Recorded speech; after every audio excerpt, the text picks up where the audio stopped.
여러분 안녕하세요. 밤새 편히 잘 주무셨습니까? 9월 22일 금요일입니다. 오늘도 하루 한 말씀으로 주님과 동행하는 축복의 시간 보내시기 바랍니다. 오늘 우리에게 주신 말씀은 사도행전 27장입니다. 9절부터 20절까지의 말씀, 좀 긴 구절이지만 제가 봉독해 올리겠습니다. 여러 날이 걸려 금식하는 절기가 이미 지났으므로 항의하기가 위태한지라 바울이 그들을 권하여 말하되 여러분이여 내가 보니 이번 항해가 하물과 배만 아니라 우리 생명에도 타격과 많은 손해를 끼치리라 하되 백부장이 선장과 선주의 말을 바울의 말보다 더 믿더라. 그 항구가 겨울을 지내기에 불편하므로 거기서 떠나 아무쪼록 베닉스에 가서 겨울을 지내자 하는 자가 더 많으니 베닉스는 그레데 항구라. 한쪽은 서남은 한쪽은 서북을 향하였더라. 남풍이 순하게 불매 그들이 뜻을 이룬 줄 알고 닻을 감아 그레데 해변을 끼고 항해하더니 얼마 안 되어 섬 가운데로부터 유라굴로라는 광풍이 크게 일어나니 배가 밀려 바람을 맞추어 갈 수 없어 가는 대로 두고 쫓겨가다가 가우다라는 작은 섬 아래로 지나 간신히 거로를 잡아 끌어올리고 줄을 가지고 선체를 둘러 감고 스르디스에 걸릴까 두려워하여 연장을 내리고 그냥 쫓겨가더니 우리가 풍랑으로 심히 애쓰다가 이튿날 사공들이 짐을 바다에 풀어버리고 사흘째 되던 날에 배의 기구를 그들의 손으로 내버리니라. 여러 날 동안 해도 별도 보이지 아니하고 큰 풍랑이 그대로 있음에 구원의 여망마저 없어졌더라. 아멘. 주님의 말씀입니다. 주님께 감사드립니다. 오늘 우리가 읽은 말씀 가지고 이 시간에는 인생에 찾아온 광풍이라는 제목으로 하나님의 말씀을 증거하도록 하겠습니다. 바울이요, 로마의 황제 가이사의 이름으로 상소를 하죠. 그래서 이스라엘 법으로 적용을 해서 재판을 받는 것이 아니라 이제는 로마법의 근거에 재판을 받게 되었습니다. 바울이 로마로 이송되게 되었던 것이죠. 그 과정을 그리고 있는데 오늘 9절에서 10절 말씀 보니까 항해를 시작하려고 할 때 바울이 이런 충고를 합니다. 지금 항해를 강행하면 배와 화물뿐 아니라 우리의 생명도 위험할 것이다. 25년 이상 진행되었던 자신의 축적된 선교 경험 가운데 이야기를 한 것이기도 하지만 바울의 말은 하나님으로부터 온 예언적 선포이기도 했습니다. 당시 금식의 절기라는 게 9월 말에서 10월 초까지인데요. 유대인의 대속죄일에 해당하는 시기였습니다. 이 시기는요, 지중해 항해가 힘든 시기였습니다. 그리고 11월부터 3월까지는 그 당시의 기술로는 아예 항해가 금지된 시기였습니다. 그런데 11월이 눈앞에 다가온 시점에 바울의 예언은요, 다수결의 결정에 파묻히고 말죠. 오늘 말씀은 첫 번째로 이들이 왜 파선하게 되었는지를 이야기해주고 있습니다. 그것은 먼저는 자신들의 경험을 절대시했기 때문입니다. 본문의 항해 결정권을 지니고 있던 사람이 로마의 백부장이었습니다. 바울보다 선주와 선장의 말에 귀 기울이죠. 왜냐하면 이들이 오랜 시간 바닷바람을 맞으며 바다에서 항해해 온 사람들이었기 때문입니다. 이들의 결정을 존중해 준 것이죠. 물론 이들의 경험치는 무시할 만한 상황이 아니었습니다. 여러분, 하지만 이것이 함정이었죠. 인간의 경험이라는 것이 절대적이지 않기 때문입니다. 그 경험치 밖에 있는 상황에 대해서 그 경험만 갖고 대응하고자 할 때 어려운 함정이 있는 것이죠. 1912년 당시 세계 최고의 기술가 자본력으로 완성했던 호화 여객선 타이타닉호도요, 경험의 노하우에서 축적된 설계 기술로 건조된 배였습니다. 하지만 이 당시의 최고의 테크놀로지가 가미된 이 화려하고 단단한 배가 빙산 하나에 침몰하고 말았죠. 세계 최고의 신기술이 집적된 우주왕복선이라 불리던 챌린저호와 콜롬비아호도요, 많은 경험과 기술에도 불구하고 탑승한 우주인들과 함께 폭발되는 비극을 맞이하고 말았습니다. 여러분, 우리 경험에 대한 맹신이요, 우리 인생의 항해를 파선으로 이끌 수 있다는 것을 기억해야 됩니다.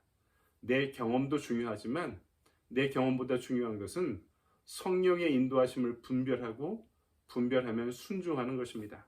또 하나는 사람들의 궁극적인 안전보다 이익에 관심했기 때문입니다. 본문에서 항해의 강행을 제안했던 선주나 선장은요, 포송되고 있는 죄인들의 안전보다 필요한 것이 화물의 운송을 통해서 그들이 이익을 보려는 것이었습니다. 선주의 경우 배가 미항에 머물러 있으면 그만큼 유지비가 많이 드는 거죠. 선장의 경우에도 자신의 과업을 완수함으로써 받을 수 있는 이익이 더 컸던 것입니다. 여러분, 우리가 그렇죠. 이렇게 과업을 완수하기 위해서 사람을 잃어버리는 경우들이 때로는 있다는 것입니다. 목회자인 저도요, 때때로 시행착오를 반복하는 것이 여기에 있습니다. 내가 리더로서, 사역자로서 과업의 완수에 관심하고 집착할 때 제 경험으로는 반드시 잃어버리는 사람들이 생기더라고요. 하나님께서 한 사람이 천하 만물보다 귀중하다고 말씀하셨는데 그 한 사람을 나의 과업적인 사고로 말미암아 잃어버릴 때가 있었던 것입니다. 여러분은 어떠십니까? 우리가 분명히 기억해야 될 것은 어떤 것이 기독교적 가치에 더 올바른 것인가? 사람이 일보다 중요하다 하는 것을 우리는 잊지 말아야 할 것입니다. 또 하나, 그들이 파손한 이유는요, 그들이 항해를 시작하면서 순풍을 경험했기 때문입니다. 시작하며 잘 되는 것이 좋지만 언제나 그것이 좋은 결과를 가져오는 것은 아닙니다. 오늘 다수의 사람들은 바울의 걱정스러운 예언보다 당시 뱃사람들에게 유행하던 점수를 보고 아마 배를 출발했을 것입니다. 13절의 말씀처럼 그 가운데 시작되는 순풍, 남풍으로 인해서 콧바람을 부르며 출발했겠죠. 바울의 하나님을 무시했을 것입니다. 여러분, 이것이 항해를 파손하게 된 결정적인 원인이 됩니다. 여러분, 때때로 마귀는요, 우리에게 일시적인 호조를 주어서 그것이야말로 하나님의 축복이라고 착각하게끔 만들 때가 있습니다. 보암직도 하고 먹음직도 한 선악과를 따먹은 아담과 하와처럼 우리는 우선 편하고 안전하고 만족스러운 것을 찾는 데 익숙한 편입니다. 하지만 우리 성경이 전하고 있는 신앙의 선조들, 고난의 경험 가운데도 하나님을 향해 성장한 경험을 했던 그런 분들은요, 일시적인 쾌락보다 영원한 것을 위해 일시의 고통 앞에 자신의 삶을 던질 수 있는 분이었다는 사실을 우리가 명심해야 될 것입니다. 그렇다면 마지막으로 이 광풍에 대응하는 방법은 무엇일까요? 그것은요, 단간 한 가지밖에 없었습니다. 배의 무게를, 항해의 무게를 줄이는 것이었습니다. 광풍을 만나면요, 고대의 건조기술로는 배의 무게를 줄여야만 했습니다. 불필요한 거품을 빼야 했습니다. 오늘 14절 이하의 말씀을 보니까 순풍 뒤에 곧바로 광풍을 경험한 이들이 얼마나 당황하고 두려워하고 있는지가 적나라하게 드러나고 있죠. 제가 시골에서 목회할 때 교인들을 모시고 지방의 행사가 있어서 교회 봉고차로 모시고 행사를 잘 마치고 집에 돌아오니까 집에 여기저기 발자국이 찍혀 있더라고요. 집에 가져갈 것도 없고 저희 마을에 범죄 없는 마을이라고 이 표지판이 있을 정도였습니다. 주방에 있는 작은 주방문을 잠가놓지 않고 닫아만 갔는데요. 그 문을 통과할 수 있을 만큼 작은 이가 들어와서 온 집을 헤쳐놓고 간 것입니다. 그 몇 년 동안 범죄가 없는 마을인데요. 유독 몇 년에 한 번씩 그 지역의 교회에, 저희 교회 목사 사택에만 도난사고가 반복해서 일어나고 있었습니다. 그러니까 이런 마음이 들더라고요. 내가 얼마나 퍼줬는데, 얼마나 도우려고 노력했는데 도둑이 들어왔다는 두려움과 함께요, 이 분노가 치솟아 오른 것이죠. 제 마음에 광풍이 불기 시작한 겁니다. 저희 교회 다니는 이 아이들을 의심하기 시작하고 마을의 청소년들을 찾아다니면서 탐문 수사를 하고 이 부모들 마음이 또 어떻겠나 하는 것이 뒤늦게 생각이 되더라고요. 그만큼 이제 화가 많이 났던 거죠. 제 사비를 쏟아부으면서 아이들을 돌보고 가르치고 이렇게 양육해 왔는데 그 아이들 중에 하나가 그렇게 한 것 같다는 생각을 합니다. 제 마음이 바람이 불고 나서 한참 시간이 지나서야 좀 마음이 가라앉으면서 알게 되었습니다. 인생을 바라보는 시선이 조금은 바뀌게 되었죠. 물건은 그저 물건일 뿐이고 돈은 그저 돈일 뿐이라는 것을 깊은 고민 가운데 깨닫게 된 것입니다. 여러분, 세상에서 경험하는 바람이 있죠.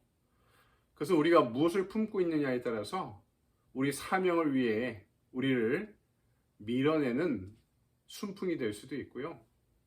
나에게 실패를 제공하는 광풍이 될 수도 있습니다.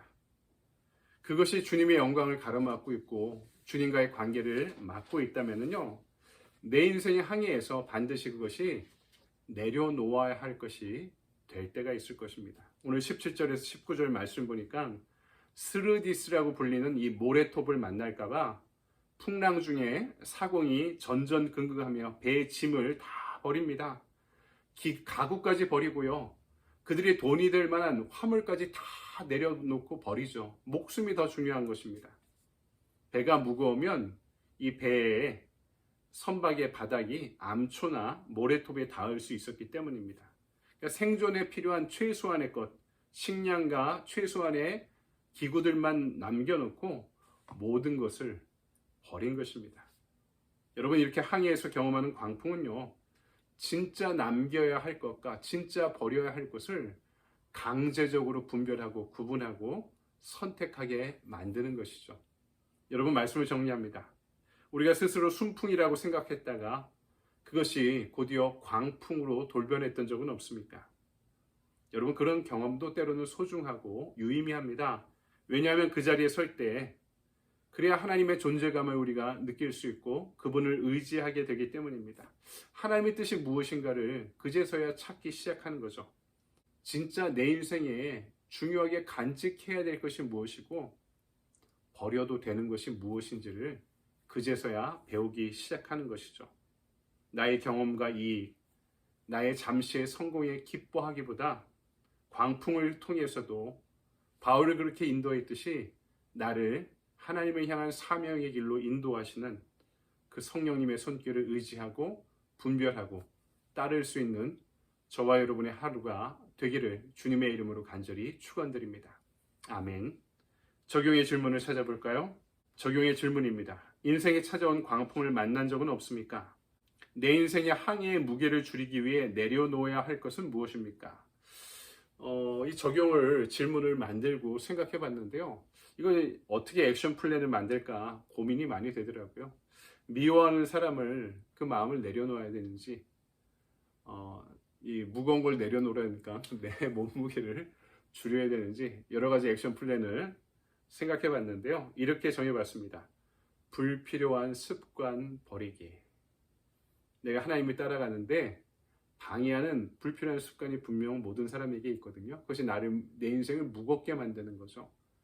오늘 그 불필요한 습관이 무엇인지 한번 생각해보고 할 수 있는 적용 가능한 범위에서 여러분 그 습관을 버리기 위해 노력하는 하루가 되길 바랍니다. 여러분 좋은 하루 보내십시오. 감사합니다.